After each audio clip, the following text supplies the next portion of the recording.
Okay, so we got a little bit of a special episode here today. I'm not going to do much talking. I'm going to let Jordan Watkins here do the introduction. So, Jordan, take it away. All right. Well, this is an honor for me. I get to talk to two of my little brothers, pretty much, two of Stanford football's finest going on right now, Trajan Butler and Dylan Bowles. So some of you may have already know their names, especially with a lot of what they've been doing these past few weeks, and dealing with, the Pac-12 and fighting for players' rights, and also on a national scale. And so it's an honor to have you guys here. Dylan, Trajan, how y'all doing, man? Doing well. I'm doing good. Doing good. Good, man. I can tell, again, like, just from the walls, I know y'all are in Sheridan just trying to make things work. So, yeah, I guess just starting off, I know how much you guys have been pushing and fighting to get just, rights for the players in terms of there's COVID, there's the, the equal revenue share, and list goes on and on. And obviously there was the news yesterday, the Pac-12 is postponed, at least for right now, postponing the season until spring potentially. We'll see what happens there. In terms of everything you've been fighting for and hearing that news yesterday, what were kind of your initial thoughts with that? I think initially for myself, thinking about everything that, we was fighting for as a group,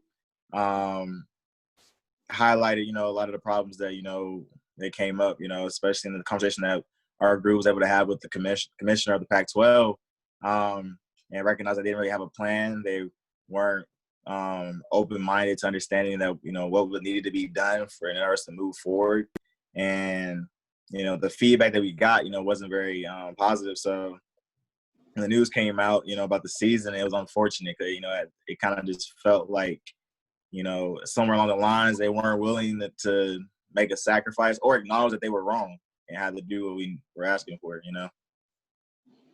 Yeah, and I touch on that point. I just say that we knew it was going to be very difficult to be able to pull off the season, but we needed to give it our best shot. And just in terms of the conversation with Commissioner Scott, it was great to be able to get to the table and talk to him and have a conversation and really understand what's transpiring, across the conference and the whole thing, and kind of what their thought process was as they're dealing with the pandemic and making sure that they can do their part to take care of all the players involved.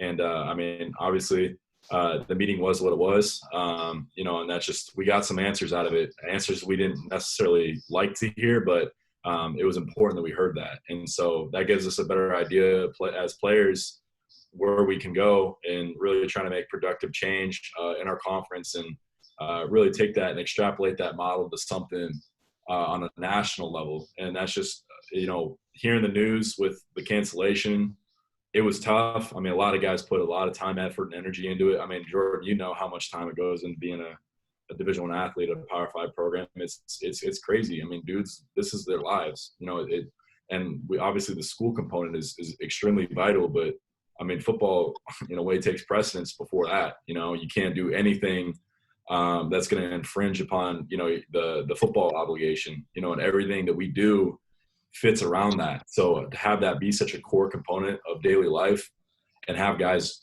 focus on trying to have this season happen.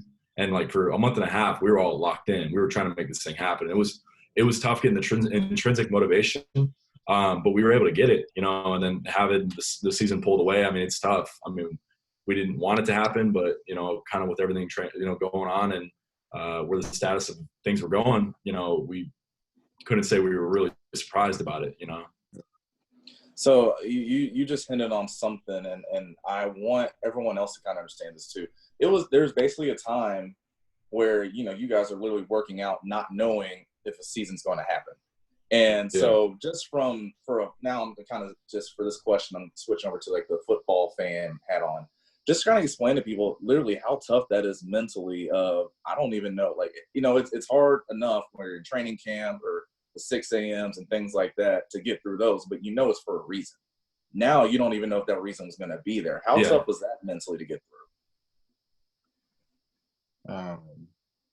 That's a norm that had to become a new norm that I couldn't even imagine, really. Like you used to seeing a clock in your locker room, and you're counting down the days till camp, counting down the days till your first game.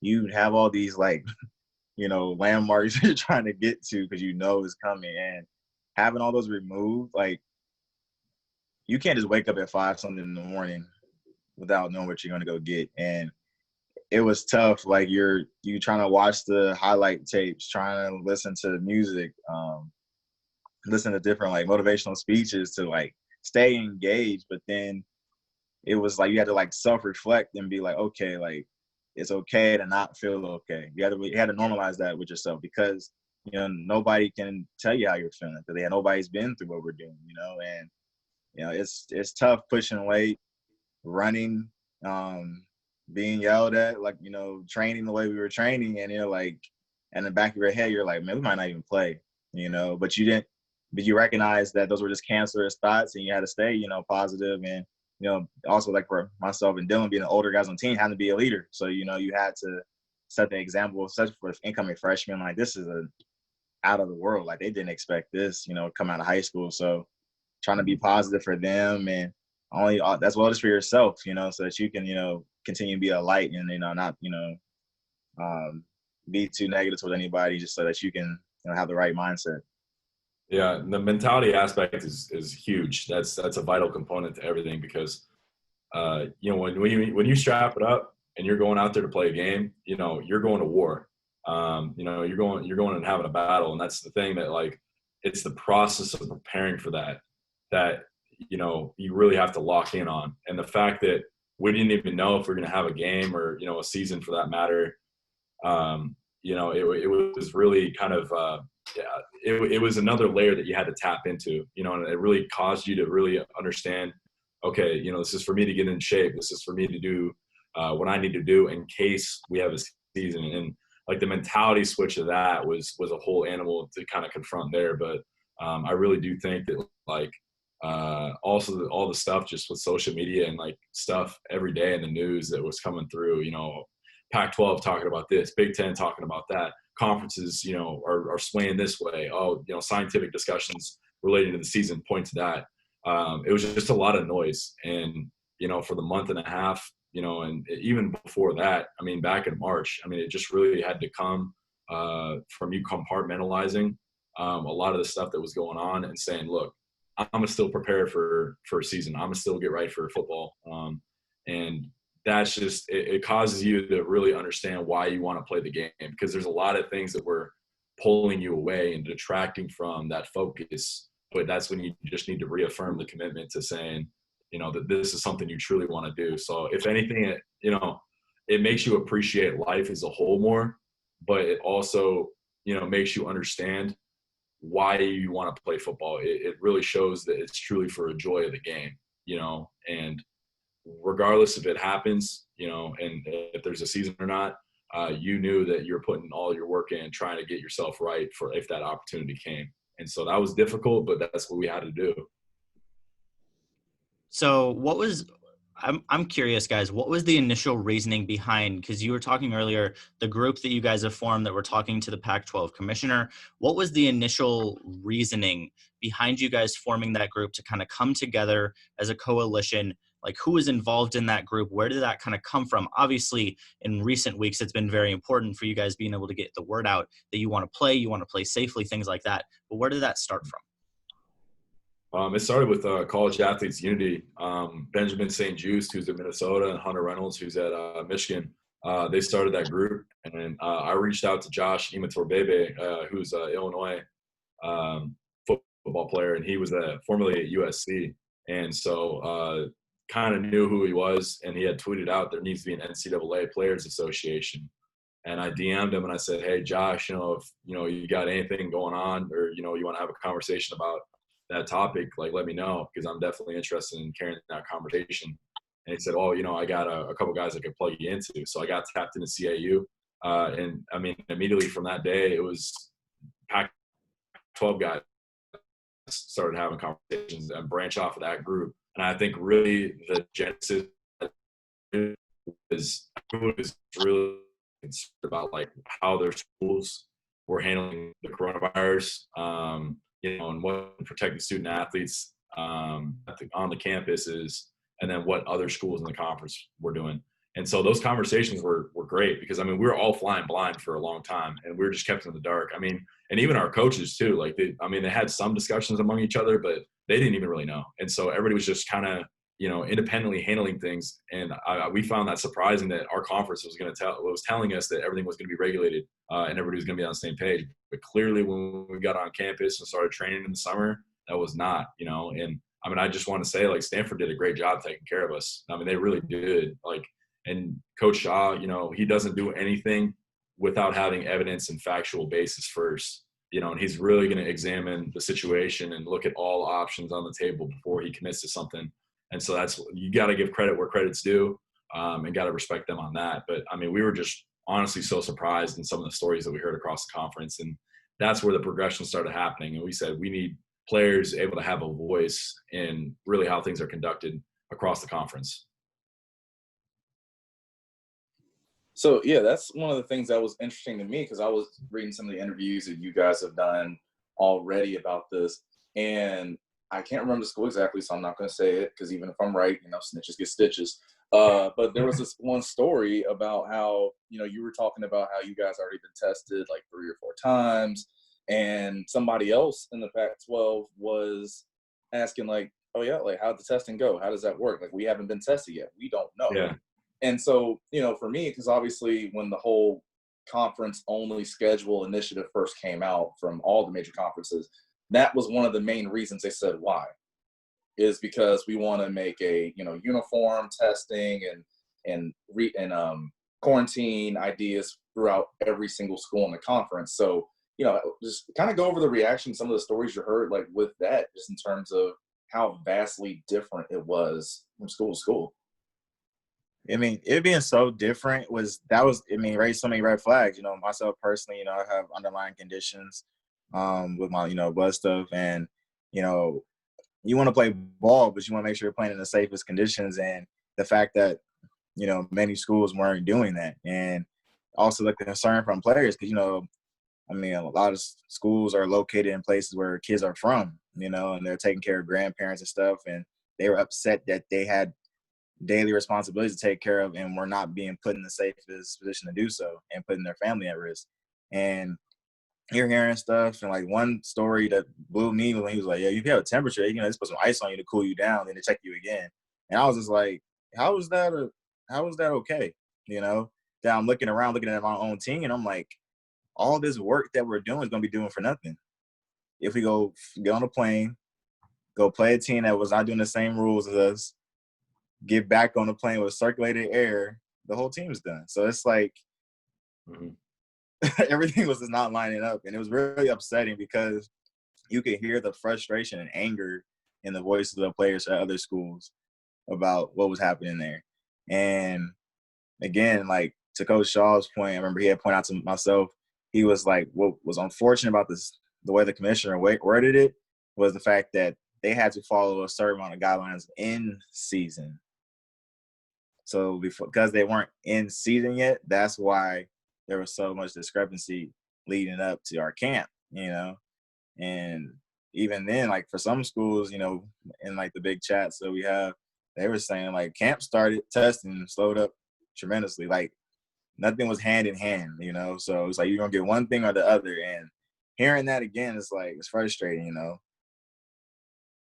Yeah, and that's just touching on Trajan's point, like, for us to do everything right and then, go out there and be on a field with a team that hasn't been dedicating, to taking care of their student athlete the same way, like that's going to cost us, not only does it put them at risk, but it really puts us at risk. And like, we have protocols here where, you test positive, you're out for at least 3 games. And that's like for that 10-game schedule, that was damn near half the season. Like, and like, if you think about it, if you, if you say test positive game 3, game 4, you already get to that threshold where you lose, 3 more games. So you're at game 7.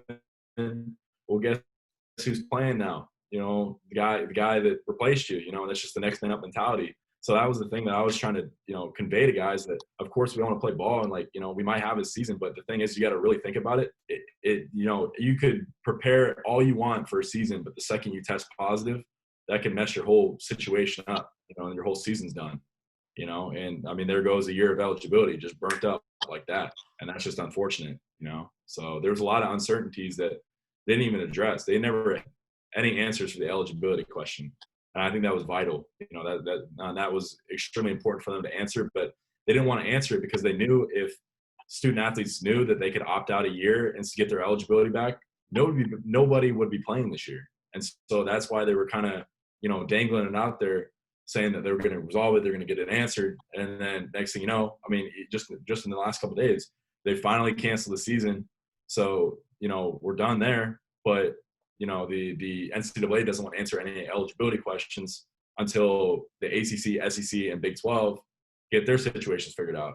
I mean, because obviously it's going to be a huge situation now. You got some schools that are on the clock to play this season. You got some schools that are pushing for spring, might not even play. So like the whole system, the whole process, and how everything's predicated on is all up in the air. So like it's going to take a long time to kind of untangle the mess that this is going to create. And so that's kind of what I'm interested to see next. And like they just got to really keep in mind that a lot of people's situations are going to be impacted very heavily as a result of this, and they got to do their best to kind of alleviate that pain. Mm-hmm. So guys, if you could explain, Jordan was kind of explaining this to me, how a normal year normally would kind of go for you guys, and what a spring schedule would look like under normal circumstances. Can you kind of explain how the idea of playing a season in the spring and then hypothetically going right back and playing in the fall, can you explain a little bit how ridiculous that would be? Because I've never played football anywhere near the level of you guys, and I'm very well aware how ridiculous that is. No, that's crazy. Like, it's just not smart. It's putting student athletes, like, their whole well-being at risk. Like, if they cancel it based on the argument that they're really taking care of the student athlete and their health, then there should be no argument to have 2 seasons in 1 calendar year. That's just, it's too much. That's overload. I mean, I've spoken to trainers here in the program, and they're saying the exact same thing. Like, they're worried about guys getting injuries. And say you get injured in the spring, well, then you're going to get screwed out of 2 seasons. And so, like, it's a big problem. So, I mean, honestly, I think they make some of the if they don't have a spring season, it makes the situation easier for them to resolve, and because I mean, everybody's gonna be at different clocks, but essentially, like, you just treat it as if, a full year went by, and, everybody's able to kind of reset their clock in the fall, and then if the ACC guys, SEC guys, and Big 12 guys play, then great. Then there goes that year of eligibility, but just take the eligibility that we would have had in the Pac-12 and the Big 10, and then every other conference that canceled, just take that and set it for the next year, the following year, 2021. And that, I think, reduces the complications so much. But, I mean, we'll see what they decide. They're keeping us in the dark. And, I mean, obviously that's why the player movement, and the unity group started coming, because it's about time we have some say in some very, easy decisions that, are long-term, they're messing with so much. So. Man, and the word of people they want to know about an athlete's body, you never play 100% healthy. You don't have one season where you start one way and finish the same way. It doesn't happen.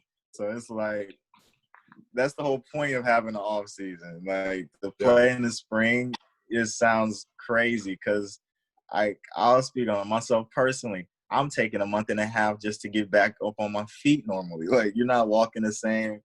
Like, football is a sport. And even, like, in season, like a regular season, right? You start off full pads in the beginning of the season. Towards mid-season, towards the later half of the season, your practices are just with a helmet and some shoulder pads. Maybe just the helmet on. You ain't even hitting no more. You barely touching. And then the hours go from maybe 2.5 down to, like, 1:15. Get on the field and get off. Like, it gets to a point where it's not even about the physical part of practicing, because we have to make sure we have enough of our body prepared to go to war on Saturday, right? So understanding that concept and trying to place that twice in 1 year, we're looking at a big hospital bill, because that's where everybody's going to be at. Well, and to that point, I mean, Dyron, Waddy, bro, Dyron's like, the beginning of camp every year, he's like, feel your body right now. Feel how you presently are. That's the healthiest you're going to be this entire year. Mm-hmm. It's one of those, like, if we have 2 camps in 1 year, like having 2 fall camps in 1 year is going to be crazy. Like, I mean, obviously, there's just no way to play a season, but the camp specifically, the amount of physical grind that happens in that is so demanding. And like, just doing it once a year is already pressing. To do it twice, I don't see a way that happens, And I mean, even to add on to that, because I feel like people don't understand how just angry and intense everything is in training camp. Mm-hmm. So already during one training camp, so like we're with 2 defensive guys here, and I was obviously a defensive lineman too. We hate the offense. We hate them during training camp. So now all of a sudden you're telling me we got to hate those dudes twice in a year? They might not be coming back from that for real. But, to take it to a different level, because I think a lot of people had this notion that people, like, because, Pac-12 Unity Group, like, you all started before everyone else knew about a lot of other Unity groups or even the overall Unity group in the country. And it seemed like there was this idea to a lot of people in general public that if you were in the Unity group, you did not want to play. Like it was just, I don't want to play. I don't want to do this. I don't want to, like, I'm sure y'all have gotten plenty of people telling you that already too. Mm. And I just want to know, like, because I found this to be awesome. Did you feel like you pulled an okie doke on everybody when all of a sudden you see, Justin Fields and Trevor Lawrence and all these guys are saying, like, it's almost like a united, we want to play, but also we are united. So it's kind of like a checkmate. Was it kind of a feeling for y'all? It was the ultimate checkmate. And I'm telling you, it was the craziest, like, 2 hours that it took for that whole thing to come together. And I mean, obviously we made a ton of progress in the Pac-12. The Big Ten came out, the Mountain West, MAC, all these different conferences started coming out and having these player movements occur. And it was great to see. But then, like, the "We Want to Play" hashtag and the movement came out. And I think everybody that was like, thinking that our movement was, we don't want to play this year. That's not the case. We just wanted to play. We want to play, but we want to do it the right way. I mean, obviously the conversations we had in early July indicated that things were going wrong, and we wanted to rectify that. And I mean, even at the point of where we came public and we had the discussions with Commissioner Scott, like, that wasn't going to change. And so we just had to accept that fact and really trying to advocate for our well-being. And because of that, people had this notion that, like, oh, these guys are really not trying to play. They're just saying that everything's so dangerous, and that whole argument. And that's not what we were trying to get at. So when the "We Want to Play" hashtag came out, everybody started flocking to that. Like, yeah, like, we all want to play. We all want to play. And it just blew up. And all the players started jumping on that. It's like, look, you guys don't get, like, we're advocating for the same thing. And I think the conversation I was able to have via FaceTime with Darian Rencher and Trevor Lawrence, it honestly just took 15, 20 minutes of us talking and having a heart-to-heart to be able to understand, like, look, we all want the same thing in this whole thing. Like, the problem is there's such, disorganization because there has been no player, platform, no forum for players to come together and convene and talk about these things. That's why, like, this is happening. And so it got super politicized, but in 15 minutes over a FaceTime, like, we were able to create something where, okay, like, we're all on the same page. We're going to make this thing happen. We need to save our season. And so that's when we got all the guys on the call. And I, like, Trevor and Darian, they brought on Justin Fields, and then Hunter Reynolds they were in contact with, because Hunter was really active in getting that whole movement going in the Big Ten. And he was involved, talking with those guys because of Darian. And so then we got Chuba, Najee, Panay, all those cats, all on this call, like, all the big time names. And it was sick to have that. And I mean, in 30 minutes, we comprised a document that essentially was the working, objectives of what we're ultimately trying to resolve, which is attack the problems that are currently preventing us from being able to play, make sure we're looking out for player health and safety in the process, and answer the eligibility question that is so elusive up to this point. And then finally, know, the fact that, you know, all this turmoil was happening because of the lack of a platform and an organization for players to be able to meet routinely and convene and have a bridge to our administrators and commissioners and everybody involved in the decision-making process as a whole. We wanted to create a college football players association, and that was in 30 minutes. And we resolved like all these things, all these different, like in a very clear and concise way of what we want to do to make college football better, but importantly have this be a launching pad and to making collegiate athletics as a whole better. And I mean, it's like the leadership that it took over the course of the 2 months between all the players and all the people involved in the process was amazing. I mean, it was truly awesome to see how we started with day one, having a conversation and have it turn into something that we literally changed history in collegiate athletics, you know, on Sunday night. And so that's something that we made a huge step forward, but we need to be able to take that momentum and be able to organize and structure it, refine the system that we created. We already have the platforms. They've been established now, but we need to strengthen them. And I think that's the next big, you know, step in the process that we're going to get there. And it's going to be really cool to see how it goes, you know. But I mean, We Want to Play and the We Are United, they were the same thing. And I'm glad we were able to do that in an hour's worth of time. So the one question I do have is looking forward, like you said, Dylan, you've established these platforms, you have the communication now. So I know you listed off some of those things that you're very concerned about, even if there's widespread cancellations of college football this season. What are a couple things that you guys want to get done even before you and Trajan graduate? What are a couple things that you guys want to get done, or a couple things that you want to progress on specifically to make the game of college football better and just make college athletics better as a whole? Number one, for sure, eligibility. Getting that question resolved. Like, it should be a no-brainer to give guys a year back over all this, you know, but that's the problem is there's a scholarship limit right now. They're almost expected to extend the cap to 85 to probably something like 105 or 110. Who knows? I mean, we got a whole freshman class coming in the year after this. Well, I mean, we have freshmen that just came in, and like, to start off, we had freshmen this last year, and they weren't even able to finish out a spring ball yet. So they weren't even like graduated from being a freshman. Then we had a whole new freshman class come in, and we barely know those guys. You know what I mean? That's just the unfortunate truth. Like, we haven't had time to really create cohesion because we've all been in smaller groups as things have gone on. And I feel really bad about that because guys really don't understand what it really means to be in college football yet. And then that whole year's a wash. So those guys are still young.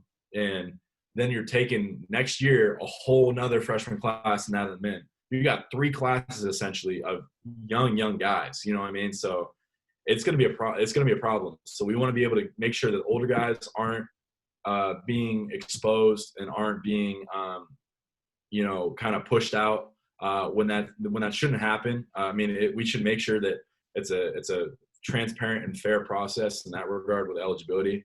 And then I'd say the second thing is just, you know, really strengthening the whole structure of the movement and making sure that the platforms are there. I mean, we already have the network. It's really making sure that the system is able to sustain itself, even if, you know, Trajan and I aren't a part of it, you know. And we were talking with AT Hall. I called AT Hall up a couple weeks ago, Waddy, and like, he's like, you know, the thing about this player movement stuff is y'all shouldn't even have to do it. You know, it should be older guys advocating for it, you know, and guys that have gone through college football, understand the system, are educated on, like, you know, the real world, have worked. Because I mean, really the only real professional working experience that we've ever had as players is, you know, being able to play in something that is very much like a business, you know, through football, and have those life skills. And then also the internships that, you know, we get over the summer while we're on campus and stuff. So we really haven't had like a real job yet. And that's what he's saying, is that having the understanding of what a true business is like in the real world really kind of equips you to be able to look at the model of the NCAA and make some arguments for collegiate athletes. And he said, like, the fact that, you know, they're asking 18 to 22-year-old guys to advocate for their own well-being in their best position. And some of those guys really don't even understand like the full complexities of the system until they're like last year. That's not okay. And so that's something that like we want to be able to empower the current players, but at the same time, we want to be able to have, you know, former players be able to be a part of this group and create something that's going to be sustainable and long term. So those are definitely the two biggest things that like for sure we got to get resolved. And I mean, obviously the COVID stuff, like that is like a non-negotiable. We got to, like, it's not going away. So we just need to accept that and get that handled. Yeah, so both of you guys, I guess, walk me through this. I thought this was awesome. And I think it was a turning point, in my opinion, for the Pac-12 United group and movement. There was that report that came out that you all had a meeting with Governor Gavin Newsom. And obviously, you know, Pac-12 headquarters are here in San Francisco. You have 4 Pac-12 schools here in the state. And then also Governor Newsom himself, you know, if you guys watch the Shop, you know, LeBron James show, he even on the show signed an NIL letter saying that, you know, players in California can be able to make money off their name, image, and likeness. So just tell me, I guess, how that meeting went and how important it was, you know, if he was behind you, to have, you know, him just on your side. You got it, Trey? Oh, all right. That's me. All right, let's go. So we talked. I've been talking a lot. I just want to make sure I'm not stealing too much of it. Yeah, we met with one of his representatives in the office, and we had a great conversation. You know, we just really voiced our concerns as players and made sure that we were making sure you know, everything was being answered, and there were no kind of questions that they had regarding what life was like currently as a collegiate athlete, and what was going on our campuses. We wanted, I mean, especially the California schools to be, it was a California schools only meeting. So we had UCLA, USC, Cal Berkeley, and us. And it was great to be able to have that, you know, because I mean, some of the stories that they heard, you know, they didn't even know were going on. Not even just COVID stuff, but you know, just how life in general is. And so that was very eye-opening, I think, for their office to be able to understand that and understand like the dynamics of what actually goes on day to day in collegiate football and collegiate sports as a whole. And it was great. We were able to voice our concerns, and obviously you saw that document that they started establishing mandates for programs to abide by for fall sports. And obviously they had been working on that. But I think really having our perspective and that conversation really provided them with some more, basically some more inspiration to get this thing kind of in the works and passed.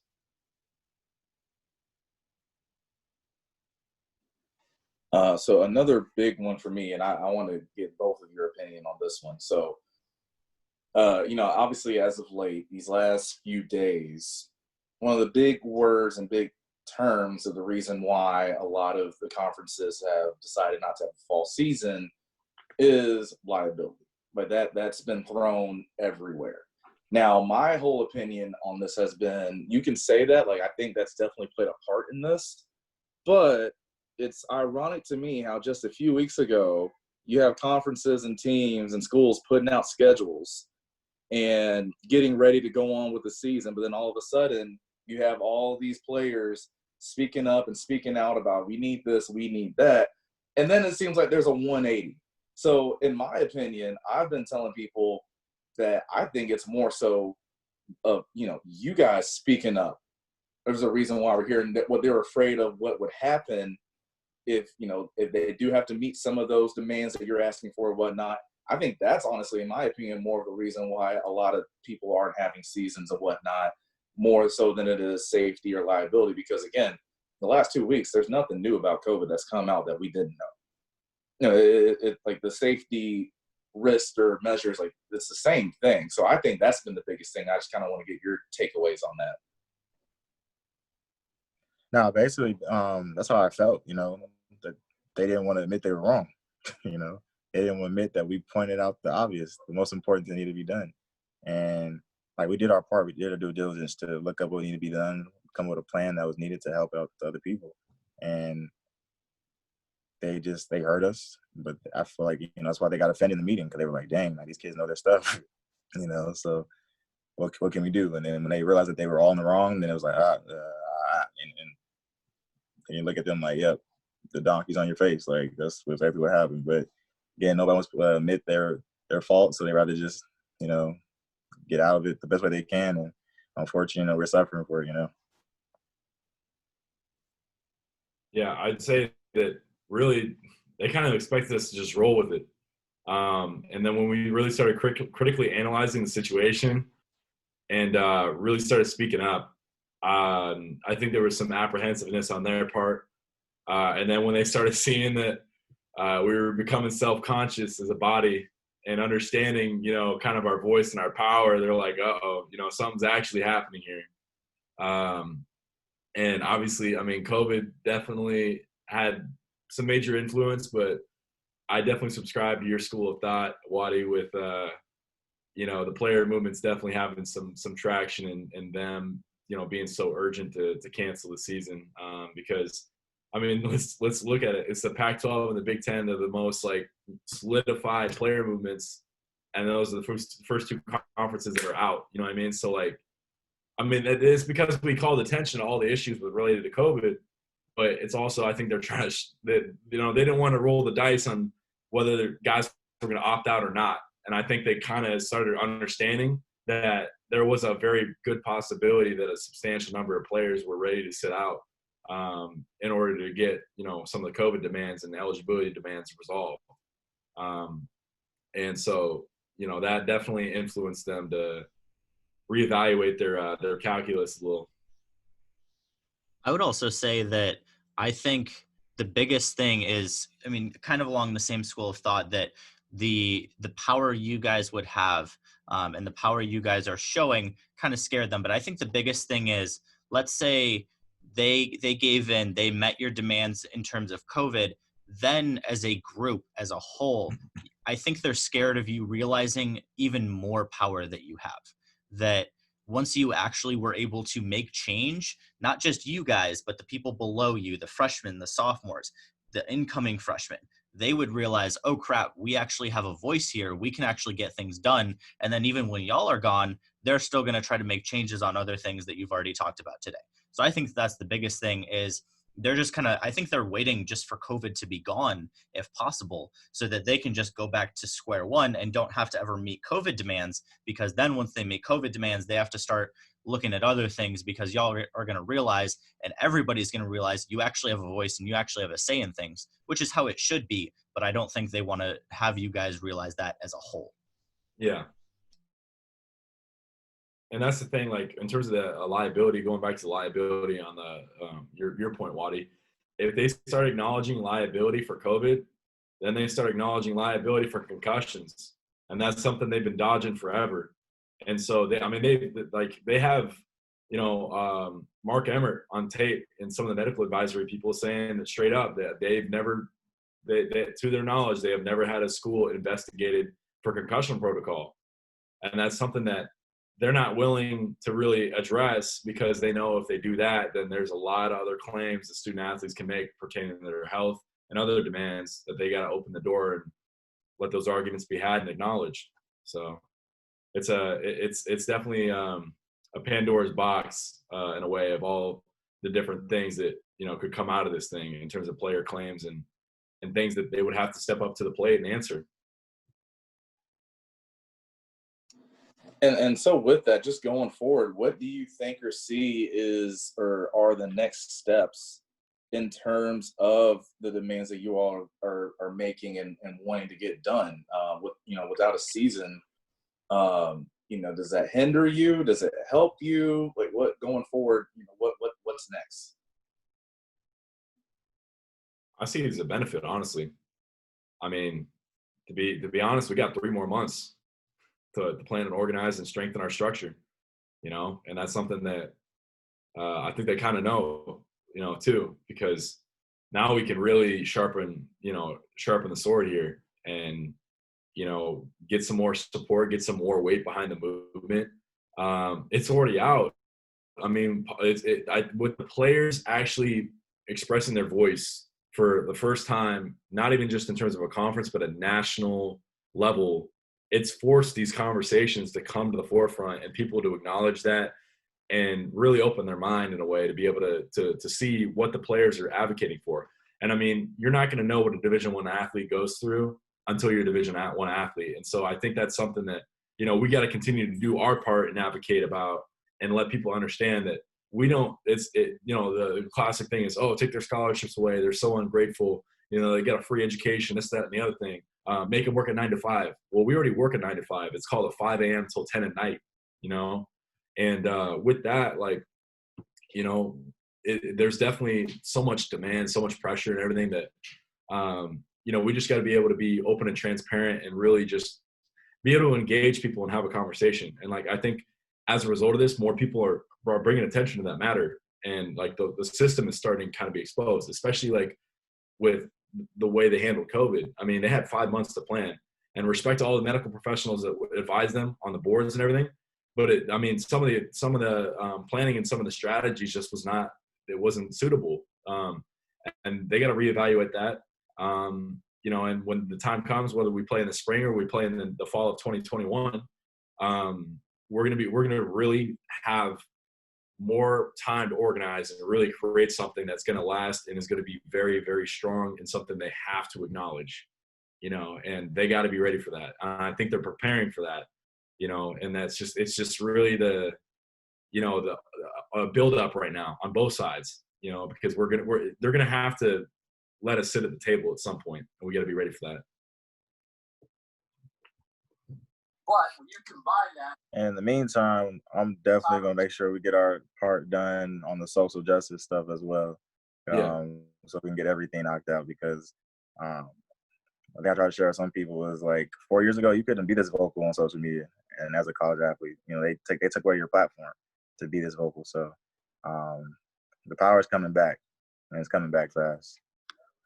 Yeah, and then with that, like the statistic that got me that really shows kind of the systematic inequities of collegiate sports, not even dealing with the compensation aspect. This is just about school. So 60% of all major Division I Power 5 football and basketball programs are comprised of Black and African-American student athletes.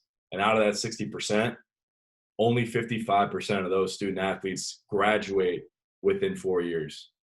So that shows a massive disservice to the student athlete if we're going to claim amateurism, and, you know, really use that argument. And it's just not sufficient anymore, you know, and that's something that it's either if they're going to claim on that and they're going to really use that as their argument, then fine, actually make a commitment to making sure guys are getting their education and getting a meaningful degree and are set up for the rest of their life, you know, because right now they're failing the student athlete. It's predominantly Black. It's predominantly low income, you know, housing and communities, and they're being exploited. You know, they bring all these kids in from these low income, predominantly Black communities, use their talents to generate massive lucrative sums of money. And, you know, football players only see about 17% of that revenue that they generate in their scholarship. And that's pretty much it. The basketball players, it's around 6%. So the thing is they're not even seeing a reasonable fraction of what they produce, and the educational component isn't there. So the system is broken, and there needs to be reform.